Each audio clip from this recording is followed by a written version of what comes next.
Dear friends, I want to wish you a Chag Sameach for the special holiday of Lag BaOmer, the day of Rabbi Shimon Bar Yochai and connected to Rabbi Akiva, a day of great joy, Jewish pride and unity, when we go out from our synagogue centers and homes and come together to bring the light of Torah and Judaism, as the custom is to make bonfires, to light up the world, the darkness of the world.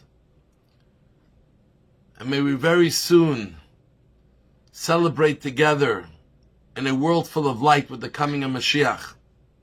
And as well, I want to wish you Shabbat Shalom for the Shabbat that we read the Torah portion of Emor. And Emor, the first section, talks about many things related to the Kohanim, the priests. And if someone is born into the priestly family, which is a great merit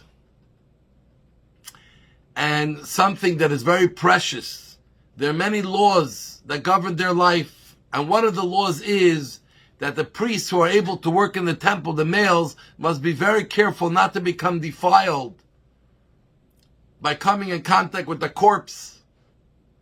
A corpse devoid of life brings tumah, brings impurity. And at the times of the temple, you cannot enter into the temple, you cannot partake of anything that belongs to the temple. And a Kohen has to be very careful. And even today, Kohanim are careful not to go into a place where there's a corpse, even into a funeral home or into a cemetery. And the law is that a Kohen can only partake in coming in contact with the corpse when it's a very close relative.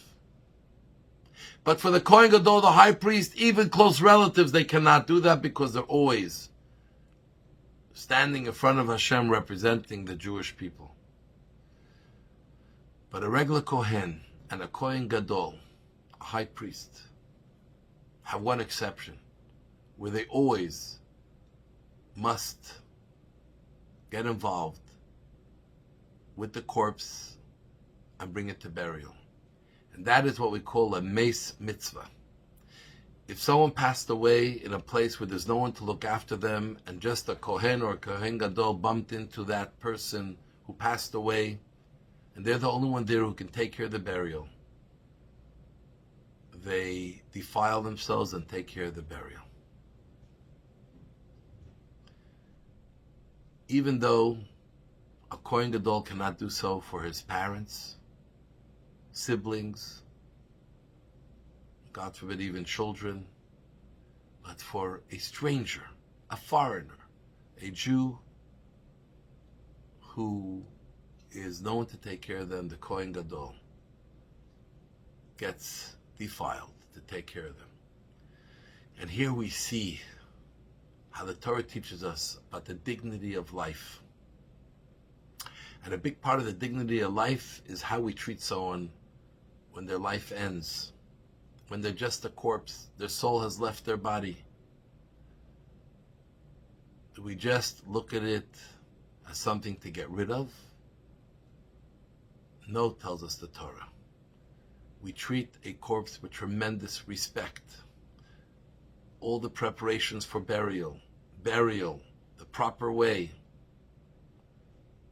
God forbid cremation, unacceptable in Judaism. And burial as soon as possible. The Kohen Gadol can go run to the next town and find someone. They say no. Bury him or her as quickly as possible. The dignity of life. We Jews understand that life is connection to God. God is called the live God, Elokim Chayim. God is eternal, God is true, God is alive.